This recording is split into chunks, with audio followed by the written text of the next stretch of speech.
O Poder do Hábito, de Charles Duhigg. Talvez você tenha tomado uma decisão em sua vida: começar a praticar atividades físicas, parar de fumar, ver menos televisão ou perder peso. Nas primeiras semanas as coisas vão bem, você se sente motivado e feliz e até fica orgulhoso de si mesmo. Porém, algum tempo depois, a motivação começa a desaparecer e os seus antigos costumes e desejos surgem novamente. E então, antes que você perceba, você está de volta aos seus velhos hábitos ruins. Você se identifica com essa história? Esse é o poder dos hábitos. Mas de onde vem todo esse poder e como nós podemos utilizá-lo para o bem e para impulsionar as nossas vidas? Neste resumo, você irá compreender que os hábitos são um mecanismo profundo, muito útil e poderoso de nossos cérebros e que podem determinar em uma infinidade de maneiras diferentes os resultados que obtemos em nossas vidas. Os hábitos podem nos causar diversos problemas e arruinar as nossas vidas, mas também podem ser ferramentas maravilhosas. Imagine se toda vez que você tivesse que dirigir fosse como a primeira vez que você sentou diante de um volante. A vida seria um caos, não é mesmo? O problema não são os hábitos em si, mas sim quais hábitos cultivamos. Então, felizmente, ao compreender como os hábitos funcionam, você poderá começar a utilizar o poder dos hábitos ao seu favor, para alavancar a sua vida e obter resultados incríveis. Parte 1.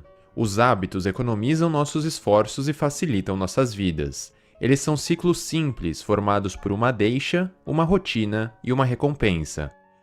Nossos cérebros estão constantemente buscando maneiras de economizar energia. É um mecanismo de defesa e de sobrevivência. Estudos mostram que uma das maneiras mais eficientes deles fazerem isto é tornando atividades em hábitos. Consequentemente, mesmo uma ação complicada que exige concentração em um primeiro momento, como tirar o carro da garagem, no fim das contas acaba se tornando um hábito que não requer muito esforço. De forma geral, os hábitos podem ser compreendidos como um ciclo dividido em 3 etapas. A primeira parte é a deixa. É um gatilho que cria um pico de atividade cerebral e que faz com que o seu cérebro automaticamente decida qual hábito é apropriado e que deve ser executado para aquela situação.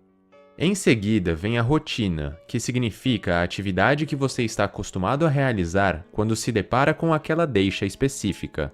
Por exemplo, pense no gatilho que é a hora de ir dormir. Sem precisar pensar, você vai ao banheiro e escova os seus dentes com seu cérebro no piloto automático. Por fim, você tem a recompensa, um benefício, uma sensação ou um sentimento de sucesso. No caso de escovar os dentes, uma sensação de refrescância na sua boca. Sua atividade cerebral aumenta novamente conforme seu cérebro registra a realização da atividade e reforça a ligação entre a deixa, a rotina e a recompensa. E é exatamente esse reforço e essa associação que permite a criação de novos hábitos e a consolidação de hábitos antigos. Os hábitos podem ser incrivelmente resilientes. Em alguns casos, pessoas com graves danos cerebrais, incapazes até mesmo de lembrar onde vivem, podem ainda aderir aos seus velhos hábitos e aprender alguns novos. Isso acontece pois as atividades de adquirir, fortalecer e seguir hábitos ocorrem em uma parte do cérebro que consegue funcionar normalmente, mesmo se o resto do cérebro estiver prejudicado. Infelizmente, por outro lado, isso significa que mesmo que você se livre de um hábito ruim, como fumar, você correrá o risco de ter uma recaída. Parte 2. Os hábitos se consolidam porque criam desejos. Imagine a seguinte situação. Ao longo do último ano, você comprou e comeu deliciosos e açucarados biscoitos de chocolate em uma cafeteria no local em que você trabalha. Digamos que isso era apenas uma recompensa pelo seu dia de trabalho difícil. Infelizmente, conforme alguns dos seus amigos já haviam apontado, você começou a ganhar uns quilos. E por esse motivo você decidiu se livrar desse hábito. Mas como você imagina que seria a sua primeira tarde ao passar em frente à cafeteria? O mais provável é que, ou você vai comer só mais um biscoitinho, ou você vai para casa num péssimo humor. Livrar-se de um hábito ruim é difícil porque você desenvolve um anseio pela recompensa que está no fim do ciclo do hábito. Estudos em animais mostram que uma vez que eles se acostumam com um simples hábito, seus cérebros começam a antecipar a recompensa antes mesmo que eles a recebam. E, uma vez que eles a antecipem, negá-los à real recompensa torna-os frustrados e deprimidos. Esta é a base neurológica dos desejos. Os anseios também funcionam para os bons hábitos. Estudos indicam que pessoas que conseguem se exercitar habitualmente possuem um forte desejo por algo que será obtido após a prática do exercício, seja a descarga de endorfina, o sentimento de realização, a saúde ou um pequeno prazer, como comer um pedaço de chocolate, que eles se permitem após a prática. É exatamente este desejo pelos benefícios que serão obtidos que fortalece o hábito. Deixas e recompensas sozinhas não são o suficiente. Empresas e agências de publicidade trabalham duro para entender e criar tais hábitos nos consumidores. Um exemplo disso foi Claude Hopkins, o homem que tornou a pasta de dente Pepsodent um sucesso, quando inúmeras outras pastas de dente haviam falhado. Ele compreendeu o mecanismo dos hábitos e forneceu a recompensa ideal que criava o desejo nas pessoas, a sensação de refrescância e limpeza que hoje é padrão em todas as pastas de dente. Aquela sensação não apenas provou aos clientes que o produto funcionava, mas também tornou tangível a recompensa que começou a criar desejos e que garantiu o sucesso da marca. Parte 3. Para mudar um hábito, substitua a velha rotina por uma nova e acredite profundamente na mudança. Pergunte a qualquer fumante que deseja parar. Quando o desejo pela nicotina bate, é quase impossível ignorar. Sendo assim, o truque é continuar atendendo ao desejo, mas substituindo por uma outra rotina que não seja prejudicial, como fumar. Esta é a regra de ouro da mudança de hábito. Não tente simplesmente lutar contra os seus desejos. Ao invés disso, redirecione-os. Mantenha as mesmas deixas e recompensas, mas mude a sua rotina em relação àquele desejo. Um estudo mostrou que uma das organizações mais conhecidas por mudar hábitos no mundo usa este método com grande efetividade. O Alcoólatras Anônimos, AA, pode ter ajudado cerca de 10 milhões de alcoólatras a largarem o hábito. A organização pede que os participantes listem exatamente o que eles desejam ao beber.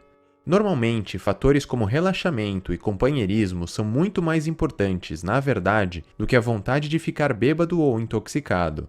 Então, a organização fornece novas rotinas que atendam esses desejos, substituindo a bebida por coisas menos prejudiciais, tais como frequentar reuniões e socializar com pessoas que os compreendam. Embora em geral isso funcione bem, situações estressantes podem causar recaídas. Por exemplo, um alcoólatra recuperado há alguns anos pode receber um telefonema do hospital e ficar sabendo que sua mãe está com câncer. Depois de desligar, ele sai do trabalho e vai diretamente para um bar, e então enche a cara como nos velhos tempos. Um estudo mostrou que o componente que separa ter recaídas ou continuar longe do álcool é a crença. Espiritualidade e Deus estão presentes na filosofia do Alcoólatras Anônimos, mas não é, necessariamente, o componente religioso em si que ajuda as pessoas a se manterem sóbrias. Ter fé e acreditar em algo maior ajuda participantes também a acreditar na possibilidade e em sua capacidade de mudarem a si mesmos, o que significa torná-los mais fortes diante dos eventos estressantes na vida. Parte 4. Grandes mudanças podem ser alcançadas ao focar em hábitos angulares e ao conquistar pequenas vitórias. Quando Paul O'Neill se tornou presidente-geral da empresa de alumínio Alcoa, os investidores ficaram incrédulos. Ao declarar que a sua prioridade número 1 era a segurança no ambiente de trabalho, a apreensão deles ficou ainda pior. O investidor chegou a dizer aos seus clientes que o conselho havia colocado um hippie doido no controle e que provavelmente acabaria com a empresa. Mas ele estava totalmente errado. Paul O'Neill fez a empresa dar a volta por cima, aumentando a receita anual em 5%. Ele entendeu que os hábitos também existem nas organizações e que, se ele queria mudar o destino da Alcoa, ele precisava mudar os hábitos da empresa. Mas nem todos os hábitos possuem o mesmo peso. Alguns hábitos, conhecidos como hábitos angulares, são mais importantes do que os outros, porque aderir a eles gera efeitos positivos em diversas outras áreas. Por exemplo, um estudo indicou que médicos têm dificuldades em fazer pessoas obesas a mudarem seus estilos de vida. Mas quando os pacientes focam em desenvolver hábitos angulares, tais como praticar seu esporte preferido ou escrever um diário de alimentação, outros hábitos positivos, como alimentar-se de forma mais saudável e manter-se ativo ao longo do dia, começam a surgir automaticamente. E ao insistir que a segurança no ambiente de trabalho deveria vir em primeiro lugar, O'Neill forçou gerentes e empregados a pensarem sobre como o processo de produção poderia ser mais seguro e como essas sugestões poderiam ser bem comunicadas aos demais funcionários. O resultado final foi muito bom e, consequentemente, a produção se tornou mais lucrativa. A razão pela qual um hábito angular funciona é que ele fornece pequenas vitórias, trazendo sucessos mais cedo que são, de certa forma, bem mais fáceis de serem atingidos. Estabelecer um hábito angular faz você acreditar que mudanças em outras esferas da vida também são possíveis, desencadeando uma cascata de mudanças positivas. Parte 5. A força de vontade é o hábito-chave para as mudanças em sua vida. Nos anos 60, pesquisadores da Universidade de Stanford conduziram um famoso estudo sobre a força de vontade. Uma grande quantidade de crianças de 4 anos de idade foi levada, uma por uma, para uma sala onde o experimento era realizado. Nessa sala, havia uma mesa com marshmallow sobre ela. O pesquisador dava a cada criança 2 opções: comer um marshmallow naquele momento ou esperar por alguns minutos e, ao invés de receber apenas um, receber 2 marshmallows. Então, o pesquisador se retirava da sala e só retornava após 15 minutos. Apenas cerca de 30% das crianças foi capaz de não devorar o marshmallow na ausência do pesquisador. Mas o mais interessante foi o seguinte: anos mais tarde, os pesquisadores rastrearam e analisaram os participantes desse estudo, que agora eram adultos, e eles descobriram que aqueles que apresentaram maior força de vontade para suportar os 15 minutos do teste acabaram se tornando os melhores alunos de suas escolas, eram em média mais populares e os menos propensos a consumir drogas. Pelo que foi descoberto, a força de vontade se mostrou como um hábito-chave para mudar a vida por completo. Estudos mais recentes confirmam esse resultado. Por exemplo, em 2005, um estudo com alunos do ensino médio demonstrou que aqueles que possuíam os níveis mais altos de força de vontade tinham, em média, as melhores notas na escola e tinham as maiores probabilidades de entrar nas mais concorridas universidades. Como nós vimos, a força de vontade parece ser um hábito-chave em nossas vidas. Entretanto, como você já deve ter experimentado em sua própria vida, a força de vontade não é infinita e pode variar drasticamente em diferentes momentos. Em alguns dias, fazer exercícios físicos pode ser fácil, e em outros, sair do sofá pode parecer impossível. Mas por que isso acontece? A verdade é que a força de vontade é como um músculo, que fica cansado e até exausto. Pense na força de vontade como uma bateria. Em determinados momentos, a carga está cheia, mas à medida que você realiza tarefas e pratica atividades, a carga da bateria vai diminuindo. É por esse motivo que, após passar o dia inteiro resolvendo problemas e trabalhando em tarefas exaustivas, nós raramente temos energia para praticarmos atividades físicas, estudarmos uma nova língua ou fazer melhores escolhas relacionadas à nossa alimentação. Por outro lado, toda vez que você realiza tarefas que demandam dessa energia, você está, na verdade, treinando o músculo da força de vontade e, consequentemente, aumentando a capacidade da sua bateria. É por isso que pessoas que estão sempre superando desafios e exercitando suas forças de vontade possuem ainda mais energia para fazer boas escolhas e implementar mudanças positivas em suas vidas. Resumo final. Compreender, construir, desenvolver e seguir bons hábitos não é apenas a chave para obter excelentes resultados em nossas vidas, como também em empresas e até em nossas sociedades. Todos os hábitos são formados por um ciclo: gatilho, rotina, recompensa. E a maneira mais fácil de mudar um hábito é substituindo a antiga rotina por algo novo e melhor, enquanto mantém o gatilho e a recompensa. Alcançar grandes e prolongadas mudanças positivas na vida não é algo fácil, mas podem ser atingidas ao focar em determinados hábitos, como a força de vontade.